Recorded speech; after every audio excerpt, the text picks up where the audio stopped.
ಮಾಡಿದ್ದಾರೆ, ಯಾವಾಗ ಇದನ್ನ ಇಂಪ್ಲಿಮೆಂಟ್ ಮಾಡಲಾಗುತ್ತೆ, ಯಾಕೆ ಇದರಲ್ಲಿ ಡಿಲೇ ಮಾಡಲಾಗ್ತಾ ಇದೆ. ಸೊ ಎಲ್ಲವನ್ನು ಕೂಡ ಇಂಪ್ಲಿಮೆಂಟ್ ಮಾಡಿದ್ದಾರೆ. ಬಟ್ ಆದರೆ ಈ ಒಂದು ವಿಷಯವನ್ನ ಮಾತ್ರ ಯಾಕೆ ಇಷ್ಟೊಂದು ಡಿಲೇ ಮಾಡಲಾಗ್ತಾ ಇದೆ, ಸರ್ಕಾರದ ಬಗ್ಗೆ ಇದಕ್ಕೆ ಸಂಬಂಧಿಸಿದಂತೆ ಸರ್ಕಾರಿ ನೌಕರರು ತುಂಬಾನೇ ಆಕ್ರೋಶವನ್ನ ವ್ಯಕ್ತಪಡಿಸ್ತಾ ಇರುವಂತದ್ದು ನಾವು ನೋಡ್ತಾ ಇದ್ದೇವೆ. ಸೋಷಿಯಲ್ ಮೀಡಿಯಾ ಆಗಿರಲಿ, ಯೂಟ್ಯೂಬ್ ಆಗಿರಲಿ ಮತ್ತು ಪ್ರಿಂಟ್ ಮೀಡಿಯಾ ಆಗಿರಲಿ, ಎಲ್ಲ ಒಂದು ಪ್ಲಾಟ್ಫಾರ್ಮ್ಗಳಲ್ಲಿ ಕಂಟಿನ್ಯೂಸ್ ಆಗಿ ಸರ್ಕಾರ ಯಾಕೆ ಈ ಒಂದು ವಿಷಯಕ್ಕೆ ಸಂಬಂಧಿಸಿದಂತೆ ಇಷ್ಟು ಮೀನಮೇಷ ಎನಿಸ್ತಾ ಇದೆ ಅನ್ನೋದನ್ನ ಇಲ್ಲಿ ಕಂಟಿನ್ಯೂಸ್ ಆಗಿ ಹೇಳಲಾಗ್ತಾ ಇದೆ. ಸೊ ಇದಾದ್ಮೇಲೆ ನೆಕ್ಸ್ಟ್ ಅಂದ್ರೆ ಯಾವ ರೀತಿಯಾದಂತಹ ಡೀಟೇಲ್ಸ್ ಇದೆ ಅಂತ ನೋಡೋಣ. 7ನೇ ವೇತನ ಆಯೋಗದ ಭರವಸೆ ಮತ್ತು 10% ಪಿಂಚಣಿ ಹೆಚ್ಚಳದ ಹಿನ್ನೆಲೆ, ಯಾವ ರೀತಿಯಾದಂತಹ ಭರವಸೆಯನ್ನ ನೀಡಲಾಗಿತ್ತು, ಅದರ ಒಂದು ಹಿನ್ನೆಲೆ ಏನಿದೆ ಅಂತ ನಾವು ನೋಡೋದಾದ್ರೆ, ಮಾಜಿ ಮುಖ್ಯ ಕಾರ್ಯದರ್ಶಿ ಸುಧಾಕರ್ ರಾವ್ ನೇತೃತ್ವದ 7ನೇ ರಾಜ್ಯ ವೇತನ ಆಯೋಗವು ತನ್ನ ವರದಿಯಲ್ಲಿ ನಿವೃತ್ತ ನೌಕರರ ಹಿತದೃಷ್ಟಿಯಿಂದ ಹಲವಾರು ಮಹತ್ವದ ಶಿಫಾರಸುಗಳನ್ನ ಮಾಡಿತ್ತು. ಒಂದನೇ ಶಿಫಾರಸು ಅಂದ್ರೆ 70 ರಿಂದ 80 ವರ್ಷ ವಯಸ್ಸಿನ ಪಿಂಚಣಿದಾರರಿಗೆ ಮೂಲ ಪಿಂಚಣಿಯಲ್ಲಿ 10% ಹೆಚ್ಚುವರಿ ಮೊತ್ತವನ್ನ ನೀಡಬೇಕು. ಇದು ಮೊದಲನೇ ಒಂದು ಶಿಫಾರಸು ನಾವು ನೋಡೋದಾದ್ರೆ, ಒಂದು ಪಿಂಚಣಿದಾರರಿಗೆ ಸಂಬಂಧಿಸಿದಂತೆ 70 ರಿಂದ 80 ವರ್ಷ ಏನ್ ಪಿಂಚಣಿದಾರರು ಇದ್ದಾರೆ, ವಯಸ್ಸಾಗಿರುವಂತ ಪಿಂಚಣಿದಾರರು ಇದ್ದಾರೆ, ಅವರಿಗೆ 10% ರಷ್ಟು ಹೆಚ್ಚುವರಿ ಮೊತ್ತವನ್ನ ನೀಡಬೇಕು ಅಂತ ಮೊಟ್ಟ ಮೊದಲನೇ ಒಂದು ಶಿಫಾರಸನ್ನ ಮಾಡಲಾಗಿತ್ತು. ಆಲ್ರೆಡಿ ಇದು 7ನೇ ವೇತನ ಆಯೋಗದ ಅಡಿಯಲ್ಲಿ ಮಾಡಲಾಗಿರುವಂತಹ ಶಿಫಾರಸು ಆಗಿದೆ. ಇದಾದ್ಮೇಲೆ ಉದ್ದೇಶ, ವಯಸ್ಸಾದಂತೆ ಹೆಚ್ಚಾಗುವ ಒಂದು ವೈದ್ಯಕೀಯ ವೆಚ್ಚಗಳು ಮತ್ತು ಜೀವನೋಪಾಯದ ಅನಿಶ್ಚಿತತೆಯನ್ನ ಸರಿದೂಗಿಸಲು ಈ ಮೊತ್ತವು ಸಹಕಾರಿಯಾಗಲಿದೆ ಎಂಬುದು ಆಯೋಗದ ಒಂದು ಆಶಯವಾಗಿತ್ತು. ಏನೊಂದು ಕಮಿಟಿಯನ್ನ ರಚನೆ ಮಾಡಲಾಗಿತ್ತು. ಆ ಒಂದು ಕಮಿಟಿಯ ಉದ್ದೇಶ ಏನಾಗಿತ್ತು ಅಂದ್ರೆ, ಯಾವಾಗ ವಯಸ್ಸು 70 ರಿಂದ 80 ವರ್ಷ ಆಗುತ್ತೆ ಅಂತ ಒಂದು ಟೈಮಲ್ಲಿ ವೈದ್ಯಕೀಯ ವೆಚ್ಚಗಳಾಗಿರ್ಬೋದು, ಇನ್ನಿತರ ವೆಚ್ಚಗಳಾಗಿರ್ಬೋದು, ಎಲ್ಲವೂ ಕೂಡ ಜಾಸ್ತಿ ಆಗ್ತಾ ಹೋಗುತ್ತೆ.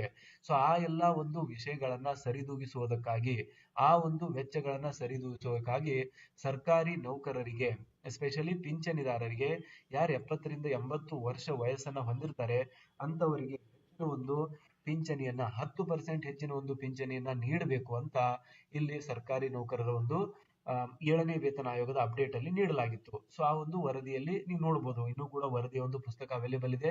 ಅದನ್ನ ನಾವು ಆಲ್ರೆಡಿ ಪ್ರೀವಿಯಸ್ ಆಗಿರುವಂತಹ ವಿಡಿಯೋಸ್ ಗಳಲ್ಲಿ ಕೂಡ ಹಲವಾರು ಬಾರಿ ನಿಮ್ಮ ಜೊತೆ ಶೇರ್ ಮಾಡಿದ್ದೇವೆ. ಯಾವ ರೀತಿಯಾದಂತಹ ಶಿಫಾರಸುಗಳು ಪ್ರೆಸೆಂಟ್ ಆಗಿ ಕೆಲಸ ಮಾಡುತ್ತಿರುವಂತಹ ಸರ್ಕಾರಿ ನೌಕರರಿಗಿದೆ, ಮತ್ತೆ ಯಾವ ರೀತಿಯಾದಂತಹ ಶಿಫಾರಸುಗಳು ನಿವೃತ್ತ ನೌಕರರಿಗಿದೆ, ಅದೇ ರೀತಿಯಾಗಿ ಯಾವ ರೀತಿಯಾದಂತಹ ಒಂದು ಶಿಫಾರಸುಗಳಿದೆ, ಎಲ್ಲವನ್ನು ಕೂಡ ನಾವು ಪ್ರೀವಿಯಸ್ ಆಗಿರುವಂತಹ ಒಂದು ನೀವು ಕೂಡ ಮೊದಲಿಂದಲೂ ಕೂಡ ಆ ಒಂದು ಡಿಸ್ಕಷನ್ ನಲ್ಲಿ ಪಾಲ್ಗೊಂಡಿದ್ದೀರಾ. ಸೊ ಹಾಗಾಗಿ ನೆಕ್ಸ್ಟ್ ನಾವು ನೋಡಿದ್ರೆ ಇನ್ನಿತರ ಯಾವ ರೀತಿಯಾದಂತಹ ಅಪ್ಡೇಟ್ ಇದೆ ಅಂದ್ರೆ, ಫ್ಯಾಮಿಲಿ ಪೆನ್ಷನರ್ಸ್ಗೆ, ಗ್ರೂಪ್ ಎ ನೌಕರರಿಗೆ, ಗ್ರೂಪ್ ಬಿ ನೌಕರರಿಗೆ ಮತ್ತು ಗ್ರೂಪ್ ಡಿ ನೌಕರರಿಗೆ ಯಾವ ರೀತಿಯಾದಂತಹ ಅಪ್ಡೇಟ್ಸ್ ಇದೆ ಅಂತ ನಾವು ನೋಡೋದಾದ್ರೆ, ಜಾರಿಯಲ್ಲಿನ ವಿಳಂಬಕ್ಕೆ ಮುಖ್ಯವಾಗಿ ಕಾರಣ ಏನಿದೆ ಅಂತ ನಾವು ಡಿಸ್ಕಸ್ ಮಾಡಬೇಕಾಗುತ್ತೆ. ಏನಕ್ಕಂದ್ರೆ ಜಾರಿ ಆಗಿಲ್ಲ ಅನ್ನೋದು ಒಂದು ವಿಷಯವಾದ್ರೆ, ಜಾರಿ ಯಾಕೆ ಆಗ್ತಾ ಇಲ್ಲ, ಇದರಲ್ಲಿರುವಂತಹ ಅಡೆತಡೆಗಳೇನಿದೆ, ಸರ್ಕಾರ ಯಾಕೆ ಇದರಲ್ಲಿ ವಿಳಂಬ ಮಾಡ್ತಾ ಇದೆ, ಇದರಲ್ಲಿ ಯಾವ ರೀತಿಯಾದಂತಹ ಟೆಕ್ನಿಕಾಲಿಟೀಸ್ಗಳು, ಪ್ರಾಬ್ಲಮ್ಸ್ಗಳು ಬರ್ತಾ ಇದೆ, ಈ ಒಂದು ವಿಷಯಕ್ಕೆ ಸಂಬಂಧಿಸಿದಂತೆ ನಾವು ಚರ್ಚೆಯನ್ನ ಮಾಡೋದಾದ್ರೆ ಹೇಳ್ತಾ ಹೋಗ್ತಾರೆ. ಮುಖ್ಯಮಂತ್ರಿ ಸಿದ್ದರಾಮಯ್ಯ ಅವರು ಆರ್ಥಿಕ ಶಿಸ್ತಿನ ಬಗ್ಗೆ ಪದೇ ಪದೇ ಪ್ರಸ್ತಾಪಿಸುತ್ತಿದ್ದು, ರಾಜ್ಯದ ಬೊಕ್ಕಸದ ಮೇಲೆ ಬೀಳುವ ಆರ್ಥಿಕ ಹೊರೆಯನ್ನ ಕಾರಣವಾಗಿ ನೀಡುತ್ತಿದ್ದಾರೆ. ಸೊ ನೋಡಿ, ಸಿಎಂ ಸಿದ್ದರಾಮಯ್ಯನವರು ಎಲ್ಲ ಒಂದು ಯೋಜನೆಗಳನ್ನ ಇಂಪ್ಲಿಮೆಂಟ್ ಮಾಡಿದ್ದಾರೆ, 5 ಗ್ಯಾರಂಟೀಸ್ ಗಳನ್ನ ಇಂಪ್ಲಿಮೆಂಟ್ ಮಾಡಿದ್ದಾರೆ. ಅದೆಲ್ಲವೂ ಕೂಡ ಒಳ್ಳೆಯ ಒಂದು ವಿಷಯ, ಕರ್ನಾಟಕ ರಾಜ್ಯದ ಜನರಿಗೆ ಅದರಿಂದ ಲಾಭ ಆಗ್ತಾ ಇದೆ. ಬಟ್ ಪಿಂಚಣಿದಾರರಿಗೆ ನೀಡುವಂತಹ ಒಂದು ವಿಷಯಕ್ಕೆ ಸಂಬಂಧಿಸಿದಂತೆ ಇವರು ಆರ್ಥಿಕ ಹೊರೆ ಆಗಲಿದೆ ರಾಜ್ಯ ಸರ್ಕಾರಕ್ಕೆ ಅಂತ ಒಂದು ವಿಷಯವನ್ನ ಇಲ್ಲಿ ಹೇಳ್ತಾ ಇದ್ದಾರೆ. ಬಟ್ ಅದು ಅಷ್ಟು ಸಮಂಜಸವಾಗುವುದಿಲ್ಲ. ಏನಕ್ಕಂದ್ರೆ 70 ವರ್ಷ ದಾಟಿರುವಂತಹ ಪಿಂಚಣಿದಾರರಿಗೆ ಹೆಚ್ಚಿನ ಪಿಂಚಣಿ ನೀಡಬೇಕು ಅಂತ ಹೇಳಿರುವಂತದ್ದು ಕೂಡ ಸರ್ಕಾರ ರಚಿಸಿರುವಂತಹ ಒಂದು ಕಮಿಟಿ.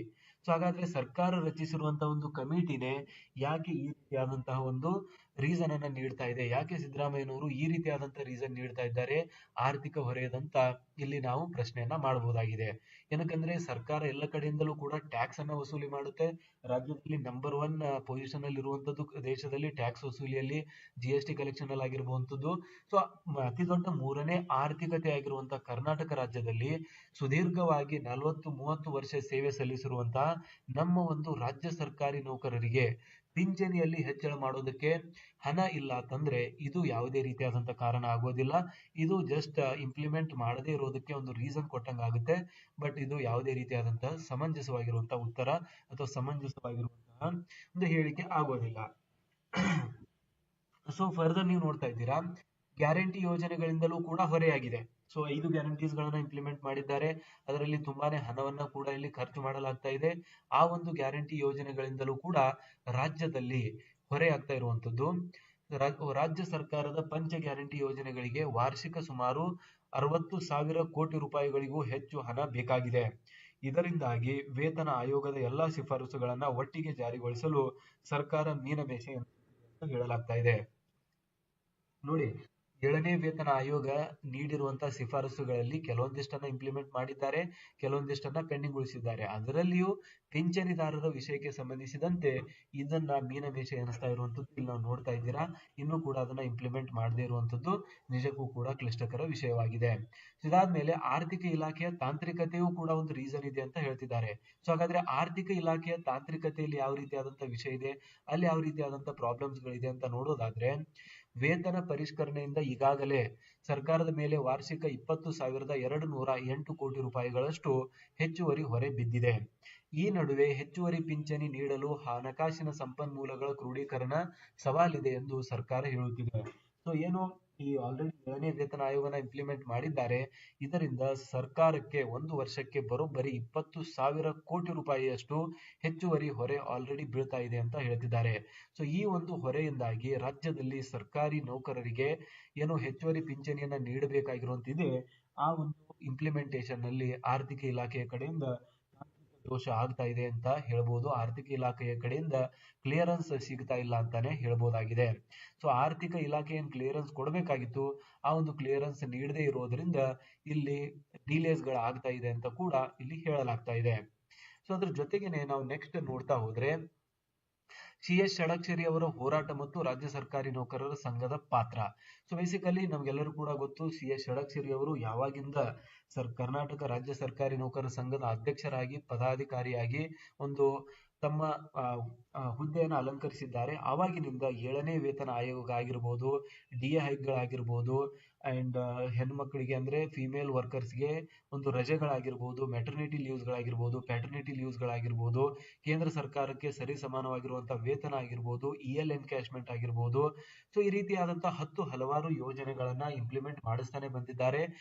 CM ಬೊಮ್ಮಾಯಿ ಅವರಾಗಿದ್ದರೂ ಕೂಡ ಅವರ ಜೊತೆ ಕ್ಲೋಸ್ ಆಗಿ ವರ್ಕ್ ಮಾಡಿ 7ನೇ ವೇತನ ಆಯೋಗದ ಒಂದು ಸಂಘಟನೆಯನ್ನ ಮಾಡಿದ್ರು. ಅದಾದ್ಮೇಲೆ CM ಸಿದ್ದರಾಮಯ್ಯನವರು ಬರ್ತಾರೆ.